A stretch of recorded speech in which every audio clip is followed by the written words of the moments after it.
Hi friends! Welcome to the Overcomers, a movement and a group of people who have overcome and they've got a story. That's what the Overcomers is all about. You sharing your story. Why? Because there is power in your story and people need you. They need your voice. They need your story of hope, faith, and inspiration that where they're at right now is not the end. They need to know if you can overcome, so can they. Today, I'm excited to share with you another story of one such overcomer. So let's go check out who it is. I'm honored to be here today with my friend Jacqueline.Yaich. Jacqueline, thank you so much for being here with us today. Thank you for inviting me. So a few things about my incredible friend, in case you don't know her, like I have had the pleasure of knowing her. Jacqueline is an amazing mom, wife, and almost grandma, joining us from Bethlehem, Pennsylvania. She's overcome a lot in life, including abuse, trauma, and abortion. She knows what it's like to put up a front and be in a cynical place, and then also navigate the weights of shame and sadness in all that she's faced. Now she's the mother of 2 adult kids, an adopted mother of several more, and almost grandma of 1. She's an elite personal development coach, passionate about equipping women who feel enslaved to get to a place of safety and win in their mind, their body, and their spirit, and then soar. She's set free, and she openly shares about her story. But what I'm blown away most by with you, Jacqueline, is your fire for the Father and just how deep that goes. That and your fight for others. You have such a huge heart, and you give of it so freely, so effortlessly, welcoming so many people into your spaces and your places. You won't often find Jacqueline not finding a new friend, a new business she's raving about, or a nonprofit that she's pointing you to, because she just can't help it. You'll probably hear her saying, "Hey, look what I found." And I know why. Because you see people, you see detail in great design, and you want to celebrate his excellence to the world in all of it. There's some people I've got to interview that have felt like such a treat to have on because of how they've impacted me and because of how I've watched them be exactly who the great designer designed them to be. And you are one of them. So I am so thankful and grateful that you are here with us today, friend, to tell your story and share with everybody else just a glimpse of the woman that I have had the pleasure of getting to know these last few months. So take us on that journey. How did you go from the place that you used to be in to that place that you are now? Wow, thank you so much for that. Oh my golly, I'm like, who is that person she's talking about? Thank you. I just feel very honored and I appreciate that about you. As you said, I'm from Bethlehem, Pennsylvania, and I've lived here most of my life, and I've tried to escape many times. And as when I was younger, I was quite rebellious. You wouldn't have never know that by knowing me. But yeah, so I was quite rebellious, and I just like to dabble and explore and have a lot of fun. And but that also led to me getting myself in some precarious positions. And one of those was dating a really good looking guy and finding I was pregnant. And it was a really tumultuous moment in my life to be caught in that type of position, because you really don't know what you're going to do until you're in that position. And at the time, I was not a believer. I had a faith in God, but I didn't know he was not my Lord. He was not my Savior. He was a nothing. And so, of course, I was in that position unfortunately. And I had the cute boyfriend, still lived in my parents' house. I was about 22 or 23. It's funny, like I just don't even remember that anymore. 22 or 23, lived in my parents' house. My mom found out that I was pregnant. That was a little scary. My mom was a tough mama. I mean, she like you toe the line with her. Um, my dad never knew. And I actually even went to my brother and my sister-in-law and asked them. My boyfriend and I went over to their house one day because they were having trouble. They were having infertility problems. And I asked them if they would adopt the baby so I wouldn't have to, yeah. And they said, no, it's probably best that end the life. Well, have an abortion. No one ever calls it end the life because a lot of people don't believe that it is a life. Anyway, and then my boyfriend also decided, it's probably best. We're too young, in the position that we're in. And then when my mom found out, she gave me three choices. And the one was either I get married, or I abort the baby, or I will be disowned. And she would have kicked me out of my home. So because the shame that she carried, I mean, I feel bad for my mom. My mom is gone. My mom has passed away. But when I look back, I feel bad for her because the position that she was in, my sinfulness or my lack of discretion made an imposition on her life, and so she had to hide that.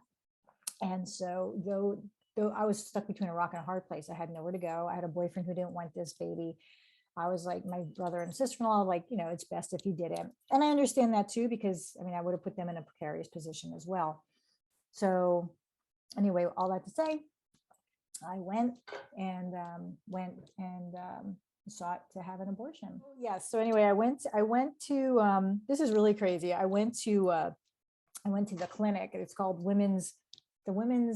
oh, I can't remember anymore, Women's Health Clinic or something crazy. So I went there with the boyfriend at the time, and you go in, and it's really hilarious. Actually, you go in, and it seems very caring, and you take a pregnancy test, and you speak to a counselor. Wow. And that counselor I had was a sweet woman, young gal, who was pregnant. Actually, at the time, she was about probably 7 or 8 months pregnant. And I lived in such a falsehood that I remember talking to her going, now is not my time, but one day when the time is right, I'm going to be in a position like you. But she goes, you are so well, I forget the word she used, but I was just like, I was so in tune, and I was just so, I was better than anybody that has walked in there. I wasn't crying, and, because I really had convinced myself this was the right thing to do. And then one day I'll be able to be in her position when it's the right time, like there's some right time to have a child. Anyway, and it's funny because her name was Sydney, and I'll never forget it, because fast forward, I'd say probably like 4 or 5 years, I did become a believer. And God, through a friend of mine, this crazy woman who would come in, get her hair cut with me at the salon, and her name was Sydney, and she would talk to me about Jesus. And I get a little choked up. And I was so mad at God at that point, going, where was my Sydney? Because she was such an advocate. The believer Sydney was such an advocate for life that she even worked at a pregnancy center. And for a while, I was really mad at God. I'm like, God, where was my Sydney? Why didn't you bring her to me at that time? You gave me that Sydney in the women's center, who was a farce, who made it seem all rose colored and that it's all going to be fine. But, until you actually experience what an abortion is, and I still remember the sounds, and then you sit in this room with all these women in these big black recliner chairs. There's weeping, there's some hardness of heart, there's just quietness. It's surreal. It's the most bizarre place. And you just sit there, and I'm sure other women have had other experiences. This is my own experience. And but I still remember sitting there and then they gather you up. I got taken home. Not much, they don't give you much explanation as to what to look for. I mean, excess bleeding, but not much anything else. No care afterwards, no mental care. because some women, unfortunately, struggle with eating disorders, suicidal thoughts. They become crazy overprotective parents when they actually do become a parent. There's so many psychological things that happen that nobody talks about, which is so detrimental to the women. And it's heartbreaking. And even the women who, I sometimes see women who fight the hardest saying, I had one and I was fine. And to me, they're the ones who are the most broken inside because they have to fight so hard to say it's okay. Where I truly believe that deep down inside, there is a brokenness, because you can't go through that procedure and come out the other end the same as before you went into that procedure. Your life has changed, radically changed. So anyway, fast forward, I become a Christian, and so I wouldn't tell anybody because you don't tell Christians because they're scary and they're all good and they've never done anything wrong in their whole lives. I mean, that was my perception of a Christian. Wow, was I wrong? So it took me a little while to realize that, we come to Christ because we are broken. But it took me a long time to figure that out. Anyway, so come to Christ, and God really put me with a really good bunch of people that I was able to learn and grow and deal and start doing some counseling and getting some help. And it's funny because I didn't realize that part of that help needed to be for the experience of the abortion. Anyway, so fast forward, I was at this church and they asked a few women to lead. We were doing the Psalms. And so they asked a few women to pick their favorite Psalm. I was one of them. So I did. And I read Psalm 139. That was my Psalm that I spoke about, which I absolutely love because now I have my two children at this point, and Psalm 139 is what we prayed over our daughter, my firstborn. And we prayed over our son as well, but we prayed that the day she was born, we prayed Psalm 139, that God would know her, has known her. It was just so beautiful. It was so redemptive to give birth to that little person. Anyway, touches my heart that God would be so gracious to give me kids, because that's just the way he is. He's so gracious. Anyway, so I did Psalm 139. And as I'm reading it, and I was just, going through all the commentaries of how you're supposed to give forth the Bible study. And I called another dear friend of mine, her name's Kim. And I said, I think I need to share about my abortion. And she goes, and they say little tiny cuts. She says, it's about damn time. And I was like, oh, okay. I was like, I'll never forget where I was. I was sitting on my bed because I was writing it out. And I was like, well, okay, I guess I'm going to write about it. So I shared my experience for the first time. At that point, it was probably 15 years since I had my abortion. And I shared that with a Christian community because, okay, I'm going to jump a little bit because that's the way my brain works. Years ago, I sing. And my friend Sid and I were singing at a coffee house. And this one gentleman, and it was a Christian coffee house. And one gentleman, after we sang, he stood up. He started sharing about abortion, and women who do abortion have an abortion are so selfish and all this stuff, which, to look at it, yes, it definitely seems that it's a very selfish act because you're scared, you feel like, they think you're a coward and all these different things, but there's so many more layers to it for women who are stuck in that place. And I remember that night I went home, and a bunch of friends came over and we were talking about that experience. And the one guy goes, yeah, it's just like a job. You wake up in the morning and, pregnancy is like a job. You wake up in the morning, you go to work at 9 o'clock because you're supposed to be there at 9 o'clock. And I was just like, what are you talking about? It's like, and then I asked the group of people that were there, have you ever met anybody who's had an abortion experience? And none of them had. And so I basically said, well, now you did. Here I am. And I just remember I just lost it, ran out of the room. One, because of shame, two, because of anger. Because in my head, see, these Christians, that's how they respond because, they're perfect and I'm not. So again, fast forward to the Bible study. So I read about Psalm 139, went through it, and where it says, search me and know me, know my heart, And I was like, okay. And I just, just how David, he killed off Bathsheba's husband.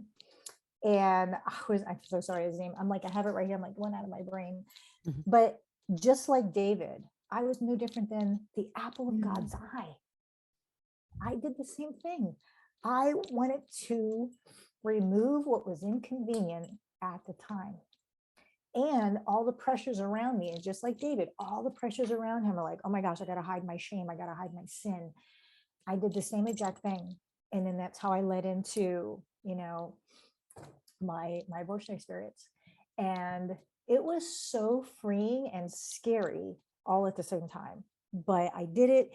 And through that, there were about 4 women in that group that came up to me.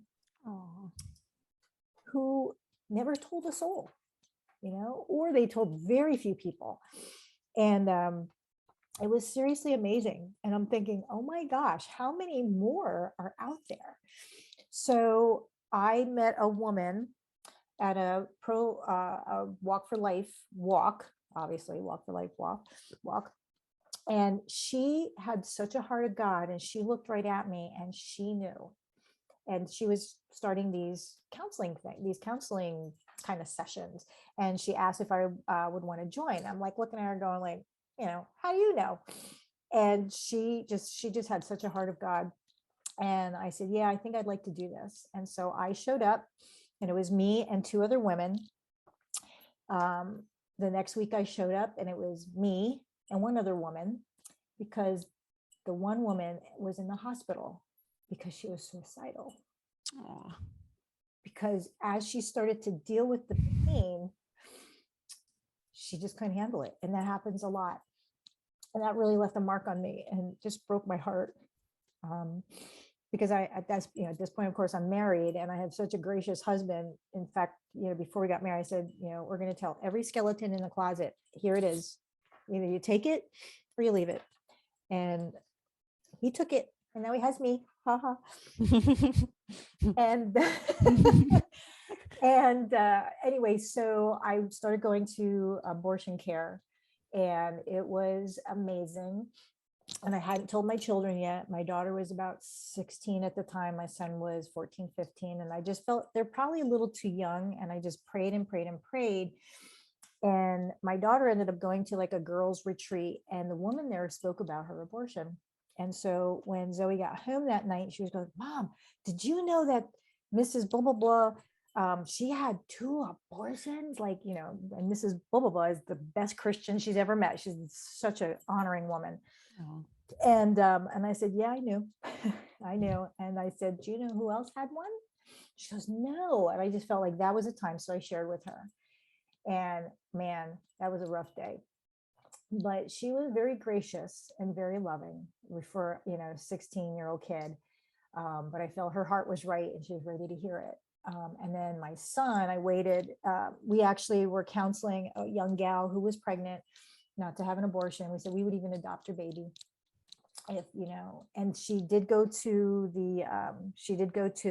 I took her to the pregnancy center. She saw a viable child moving inside, and her boyfriend talked her into having an abortion, which typically happens.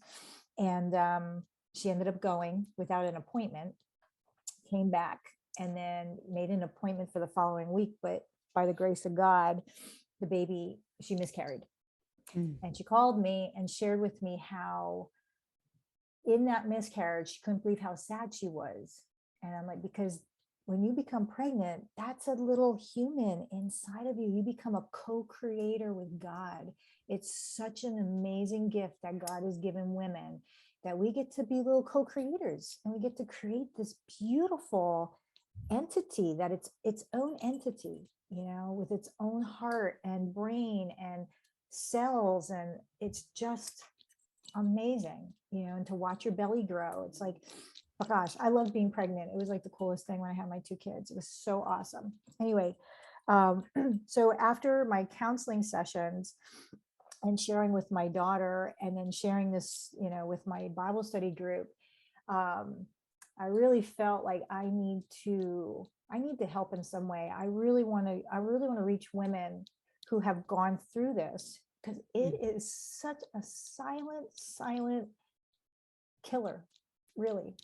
Because, anytime you keep a secret, it eats you from the inside out.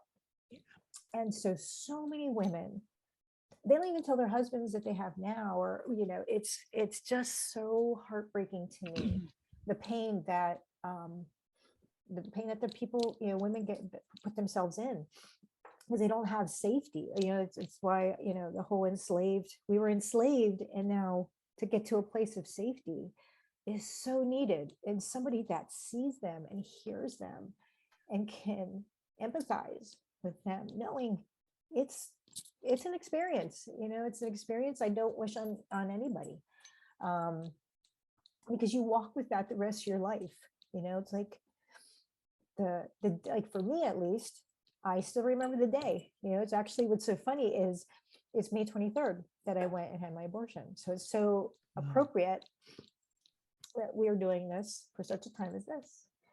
And but God is so good, because a friend of mine and I from my church, and she was in her 70s, beautiful woman, and she and I worked together. We were trained, and we started doing some abortion counseling for the women at our church. The heartbreaking thing is, because you're filled with so much shame, people don't really come forward.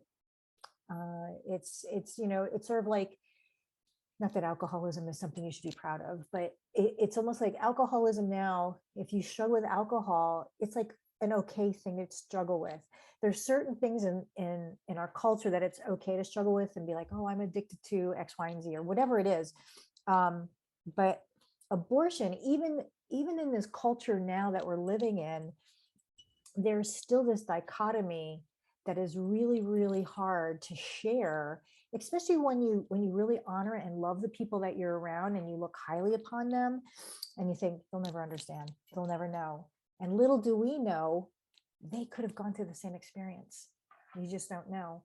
I shared, a couple months ago, maybe about 6 months ago now, I shared with a bunch of people. I just shared my story. I didn't know some of the people in the room, and it blew me away, that the one person, kind of in their own special way, that we both knew that they also had an abortion. And that was powerful, even though they didn't even say I did it. We knew. And it was powerful for her just to be able to have someone else know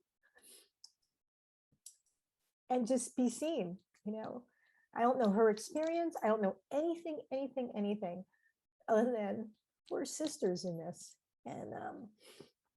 And she's been, I'm sure, like I said, I don't know her story. I'm sure she's been pretty silent about it. And just the depth and the rawness that so many women have. And I just pray that this, even what I'm doing here, can help open up, that just share with one person that you can trust. Share with Jen. Just get it off your chest. Even just saying it one time just opens up the floodgate. And cry. I mean, I've shared this, I can't even tell you how many times I shared in front of hundreds of people about my story, because I want people to know. I want people to be free. I really want people to be free. And so, to answer your question, all the way around a big circle, I think from where I was, being this crazy, wanting to experience everything in life, being rebellious, to now on this side, I can't say that my rebellion has simmered down that much. Ask my husband. But there's another part, the shame, it does not have the grip on me. Satan comes to kill, rob, steal, and destroy. And I feel like that part of me is free. And even though I cry, we should cry. This should grieve our hearts for this, and for that experience. It's a really sad experience when you go through it. If you really think about each little step, like as I'm talking to you, and I think back to the abortion clinic and all those steps, and I could see it in my mind's eye as clear as I can see you right here. And I can even almost smell, and I hear the nurses. I mean, it's amazing. And now that's my experience. I'm sure other people could have cut it off completely. Our brains are amazing that we can cut things off that are really hurting us, that we can survive, or we minimize things so we can survive and just carry on.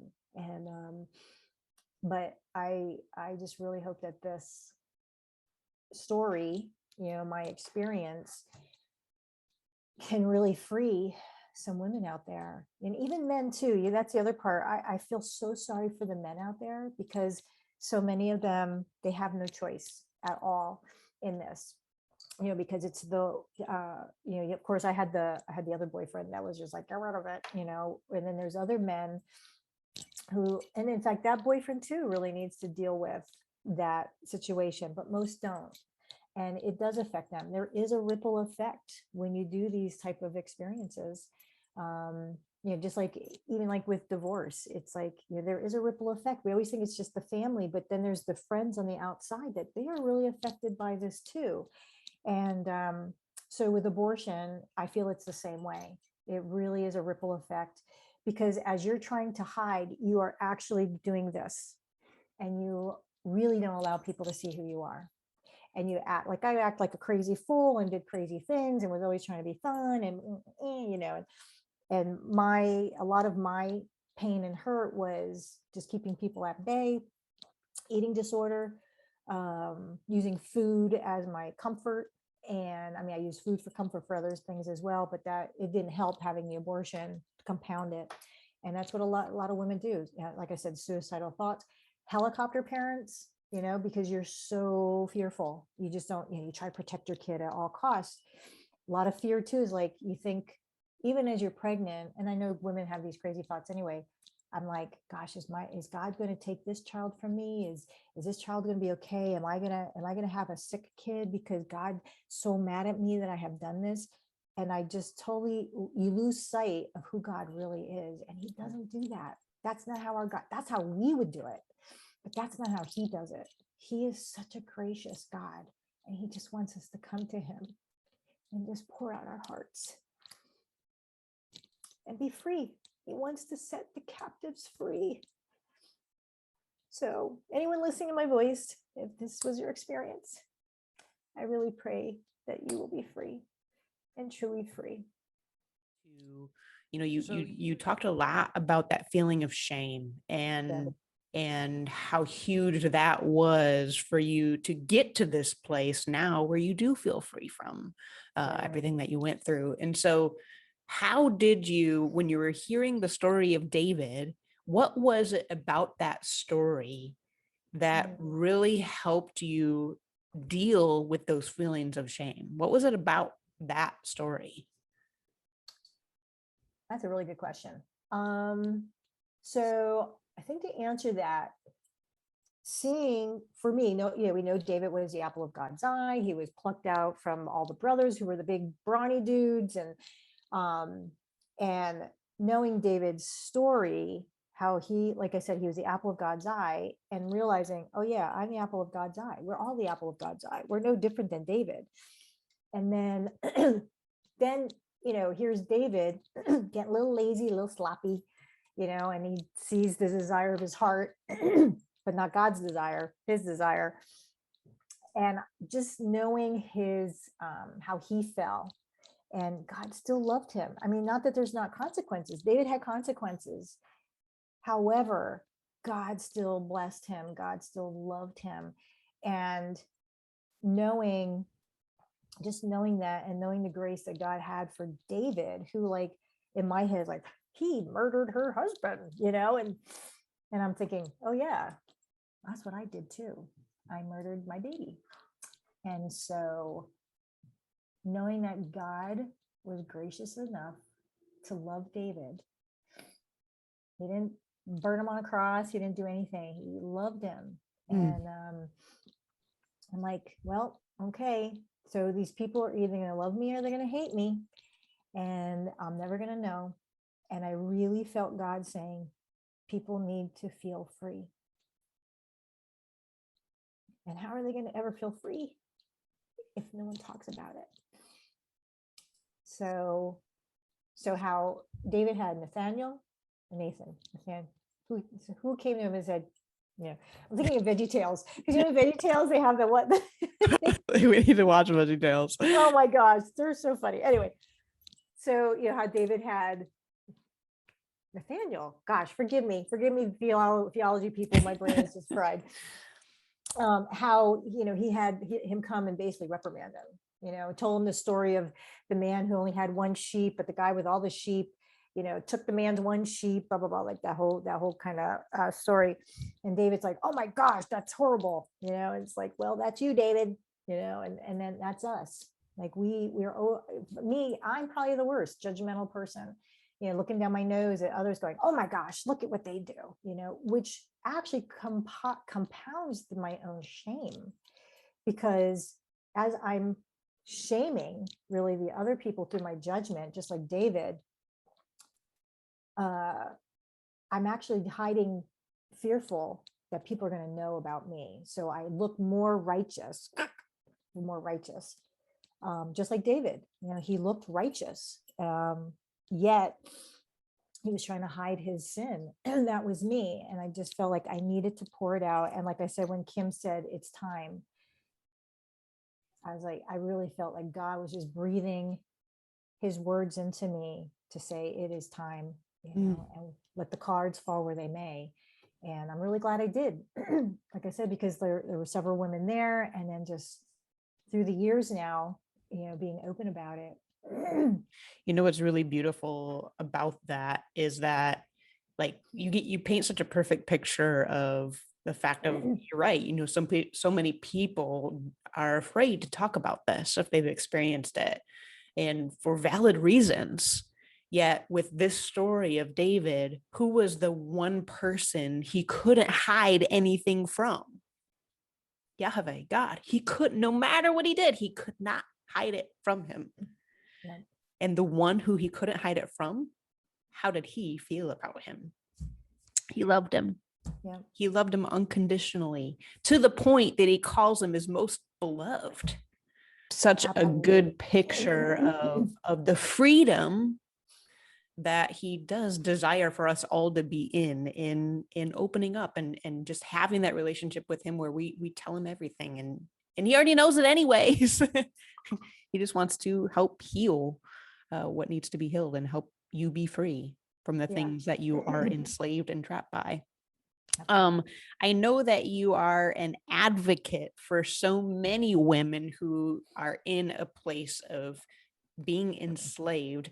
I wanted to give a moment to let you share about the other things that I know that you're involved in and that you're such a huge advocate for. So yes, there now of course, well, actually there's two to some degree. So there is so just to keep going on with this, there's in our area, there's a crisis pregnancy center. It's called Bright Hope. This is such a cool full circle. So my daughter, her name is Zoe, which actually Zoe means full of life or soul woman. Aww. And yeah, isn't that cool? It's in Greek. I didn't know that. Yeah. And so she actually works for Bright Hope Crisis Pregnancy Center.